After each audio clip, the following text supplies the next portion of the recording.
Backyard from a Pat here.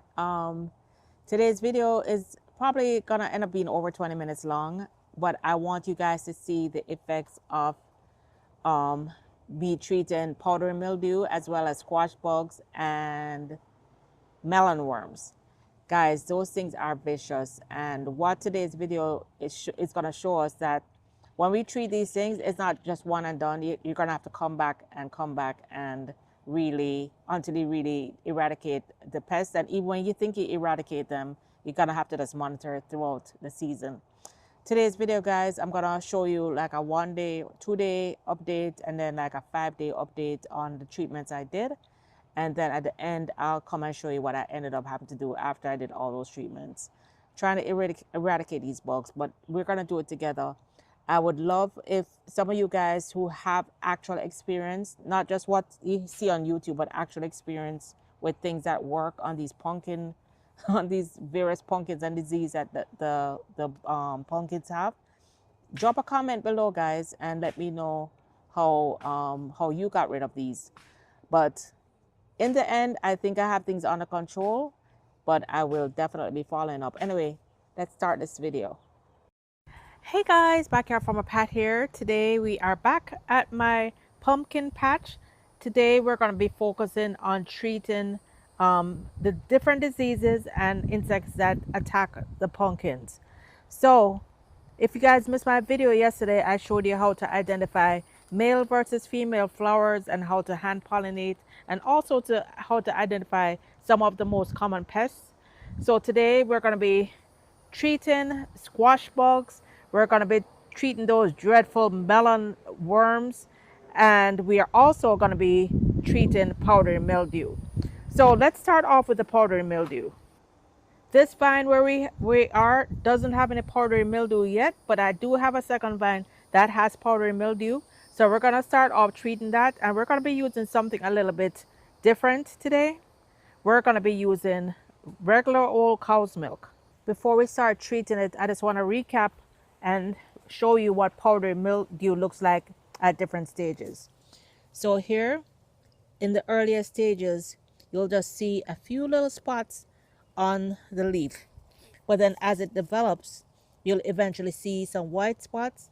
And if you don't actually treat it quickly, before you know it, your whole plant will look like this, and the plant will begin to deteriorate. So we're going to treat our powdery mildew on this plant right away. We're going to be using regular old cow's milk. I have tried in the past using lactate, and it didn't really make a difference to me. This is going to be my first time only using cow's milk to treat this plant. So I have a little spray bottle here. This spray bottle, the milk has been sitting out all day. This milk was actually old. It was in the fridge. You can see it's actually curdling. So I'm going to use 1 part of milk, and this is just regular whole milk, to 3 parts of water. And for the water, I'm going to be using rainwater because I do have rain barrels throughout the garden. So I'm going to be using rainwater. So let me get 3 parts of water in here, and then we'll start spraying. Okay, so I added my 3 parts water to the 1 part milk. And now we're going to go ahead and spray the leaf. So it's believed that milk, the enzymes in the milk, actually has an antifungal effect on the powdery mildew. So that's what causes it to kill it. They said it's best to use the milk at the earlier signs, and to me this is basically at the earlier signs. What I plan on doing, these last 2 leaves that are really already dying back, I'm going to cut those 2 leaves off. But this one that is pretty heavy with powdery mildew, I'm going to spray this and all the other leaves. I am not going to remove the other leaves. I'm only going to use it on this plant because I want to show you guys the effect of just using milk, in case you have any other plants at home, at your homes, that are having issues only with powdery mildew, not the other issues that I'm having on my other plant. Using milk kind of has a different requirement from normally when you treat your plants. Normally when you're spraying your plants with any insecticide or any fertilizer, you want to spray first in the morning or late in the evening so it doesn't burn the plants. With milk, it's actually the opposite. You don't want to spray late in the evening. You want to spray early in the day when it's nice and hot and sunny, so that so that the leaves have a chance to fully dry off before it's overnight. So it's a very sunny day. It's a very hot day. Unfortunately, my plant isn't in the full sun. It's kind of partially shaded out. But I'm going to go ahead and spray the top of all the leaves. And then I'm going to come back and spray the bottom side of all the leaves to make sure that everywhere that there's powdery mildew, the milk is reaching it.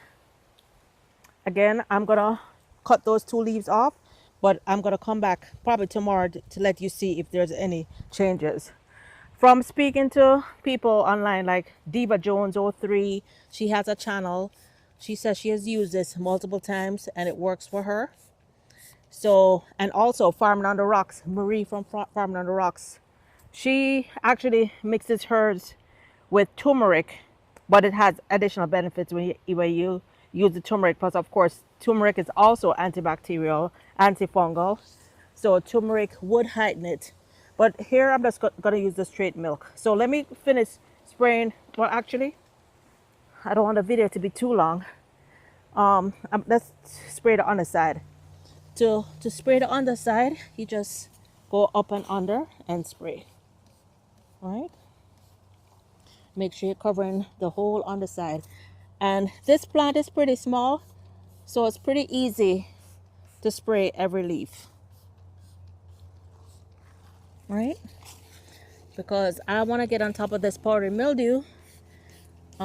This sucker is pretty young, so right now all the flowers that are here are all male flowers.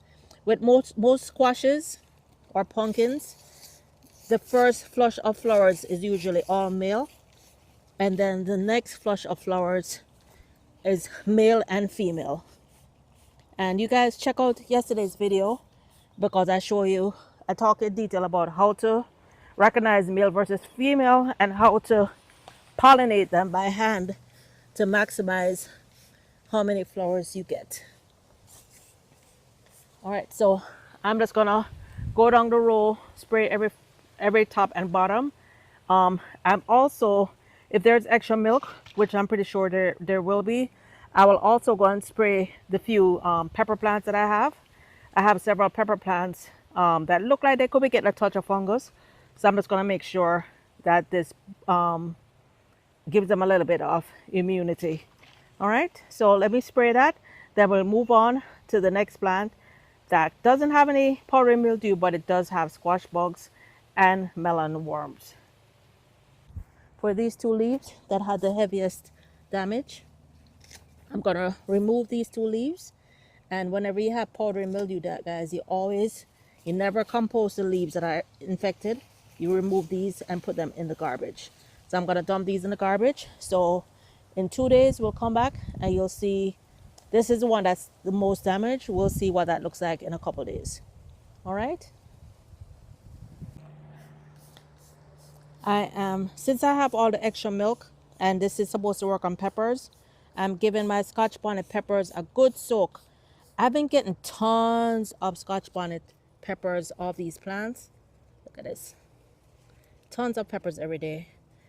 But the leaves look a little bit wrinkled, and you see some spots on here. That's really fungus. So even though the plants are overall healthy and producing really well, hey, they can always do better. So I'm gonna spray this to make sure I keep the fungus under control. So let's see if it works on peppers. I'll give you an update on that also in a couple days. Not sure if to show a difference on this in a couple days, but you can see what it looks like now. And I'll show you what it looks like in a couple days. I'm spraying on top of the leaves and under the leaves, making sure everything is drenched, just like I did for the pumpkins. See you in a couple days.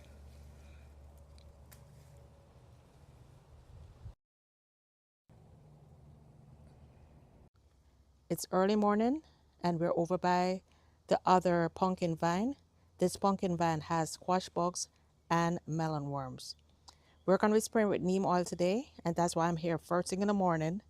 As I mentioned yesterday, when you're spraying certain pesticides like neem oil, especially the oils, horticultural oils, neem oils, if you spray in the middle of the day when the sun is hot, you'll end up burning up your plant.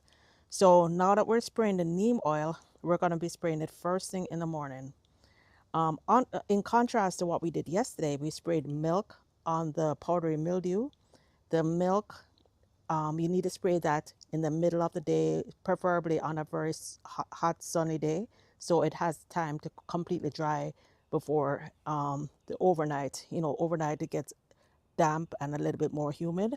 So it's better to spray the milk in the middle of the day. Neem oil, we spray it first thing in the morning before the sun comes up or late in the evening. This one didn't have any powdery mildew, but it does have signs of insect damage. You can see all that poop there. So on the last video, I showed you where we found squash bugs as well as melon bugs. Melon bugs attack not just melons, but they do attack pumpkins, everything in the gourd family. So you can see right here, there's a squash bug. See that insect? Right there is a squash bug. So we definitely want to get this under control. And let me show you, for those who didn't watch that video yet, let me show you what the melon worms look like. Normally, if you see a leaf bent over, it's usually because there's some worms underneath it. This one definitely looks like some worm damage. See the little web? Let's see if we can find a bug. Yep, and there it is. That is the melon worm right there. So we're gonna go in and we're gonna spray this. I'm gonna do the same thing we did with the other plant. This time I am using Neem Max. So we're using neem oil, cold pressed neem oil, and this is a concentrate. And guys, look, not only will it kill these melon bugs and the squash bugs, melon worms and the squash bugs, it also kills powdery mildew, kills spider mites, whiteflies. So this is it kills rust, aphids. So this is really gonna help this plant to fight off everything that's coming. So because this is like huge, this is like probably triple the size of the other plant that we sprayed yesterday, I'm gonna be using a gallon sprayer. I added 3 tablespoons of the concentrated Neem Max, and as you know, oil and water does not mix, so you need a surfactant to allow the oil to mix with the water. So I usually like to add maybe a tablespoon or so of Castile soap. I don't have any today, so I'm using a diluted dish soap. It's always better to use organic, but hey, use what you have. So I'm using a diluted dish soap, just so that the oil and the water, the neem oil, will actually stick to the leaves. Otherwise, oil and water doesn't mix, so it's just gonna roll off. As you can see, guys, there are several flowers open today. Some of these are female, so I'm going to be going back in and hand pollinating. I will do that off camera after I have sprayed, because you guys can watch the hand pollination video that I just put out a couple days ago that goes into great detail. All right, so we're going to be sure to spray the underside and the top side of all these leaves.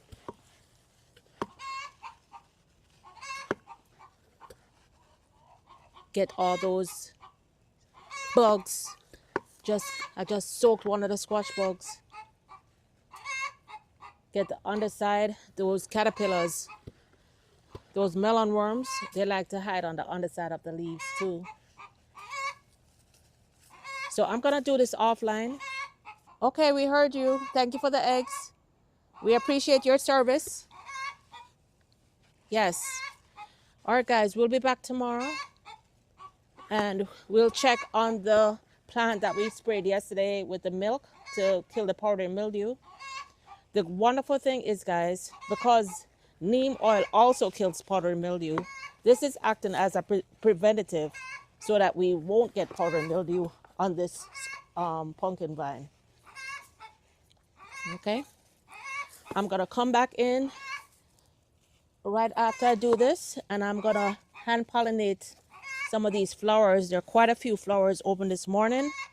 I haven't checked to see which are male or female, but hopefully we have a few females in there that we can hand pollinate.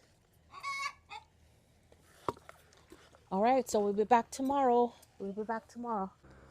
Okay, guys, it's the next day. We're gonna move pretty fast because a snake is literally right there, a black snake.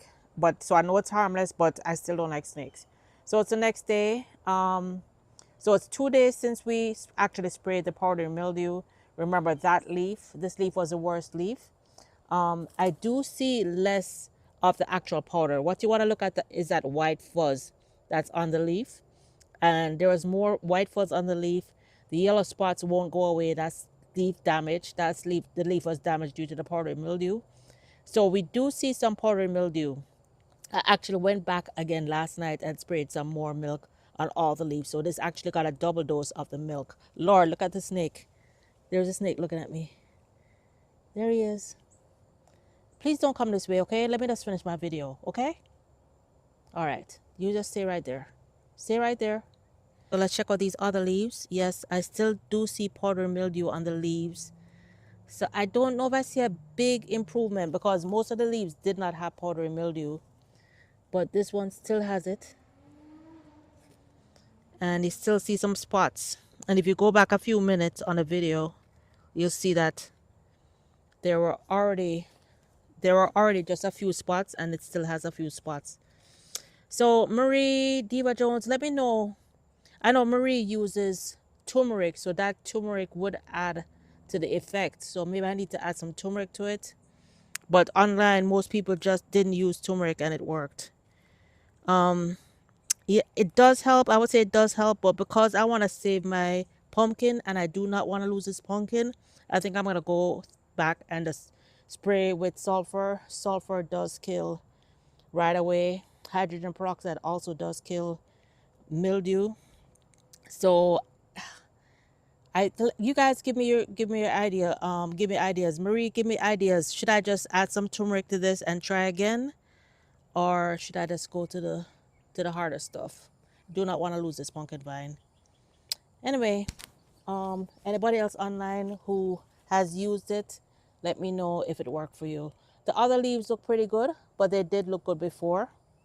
The other leaves don't have any powdery mildew, but they didn't have any before. So that's kind of good that it didn't get worse. But these initial front leaves does still have a little bit of powdery mildew. That one has less, but it's still mildew. Hey guys, I came back the next day after the video and I sprayed the leaves with sulfur water to stop everything because some of these older leaves had started getting bad. You can see these leaves, I just broke these leaves off. So these leaves are really looking bad, and I had removed the worst leaves during the video. So I think my plant needs a little bit more than milk at this point. So hopefully the sulfur water will arrest it. I see some lightning on this leaf, but I'm gonna leave these leaves here. But hopefully the sulfur water will arrest it. My spray bottle wasn't working, so I kind of had to mix up the sulfur and water and just pour it on these leaves. Let me show you real quick what also happened with the plant I treated with the neem oil. So I came back in also the next day and I sprinkled diatomaceous earth all over the leaves. When you look at the plant, you can see that, of course, when you spray whatever insects, whatever squash bugs it comes in contact with, it kills. But there are still squash bugs. There's still squash bugs on here. This morning I saw several squash bugs, and you can still see a lot of leaf damage, guys. Look at this. A lot of leaf damage that wasn't there when I started the video several days ago. So I wanted you guys to see what's going on. Yeah, it's a battle, guys. It's a battle. One very important thing that I have mentioned on past videos, and I'm going to mention it again. it's insects' jobs to take out sick plants. So if you have a plant that's struggling, that attracts more insects. So what I'm gonna do today, what I'm doing right now, I'm going through and removing all the most damaged leaves. This is just, well, first of all, these are the leaves that have the worms, and this is just attracting more insects. I'm gonna remove this tomato here too, because that's just giving it more reasons to attract insects. I'm gonna remove all this. So I'm gonna remove all the damaged leaves, the most damaged leaves, and I already have diatomaceous earth. I'm gonna sprinkle some diatomaceous earth on the soil that's now exposed, and hopefully any worms that are in the soil will come in contact with those leaves. Yeah.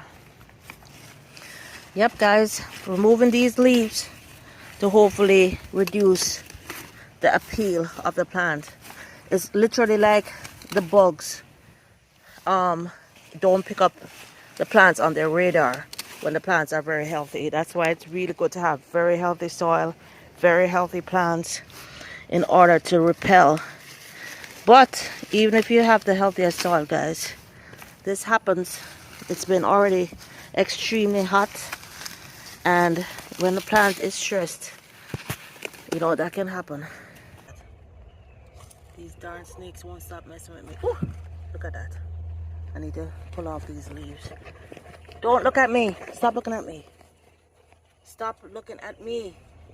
I need to pull these leaves off. I'm not messing with you. Oh my gosh, where's the head? Come on. You go. You go. They will get him. Those girls do not play. Hey, chick, chick, chick, chick, chick, chick. Hey, chick, chick, chick, chick. Look. No, not me. Look behind you. Oh, darn it. It's... Oh gosh. After I picked off all the bad leaves, I sprinkled diatomaceous earth or DE across it.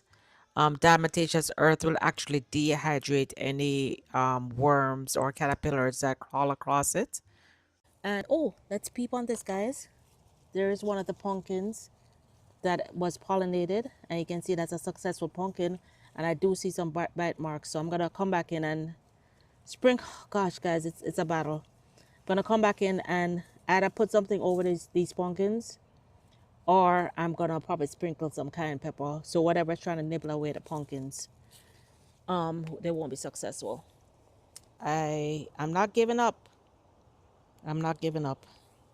We're gonna get some good pumpkins this year. So guys, of course, yes, I did spray with neem, and neem does kill all the bugs by shot.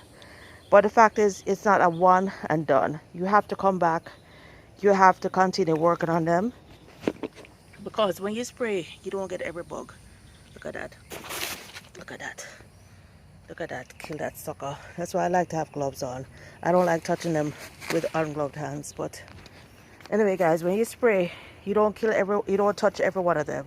So you spray and you may kill half, but then the other half are still there. So you have to come back.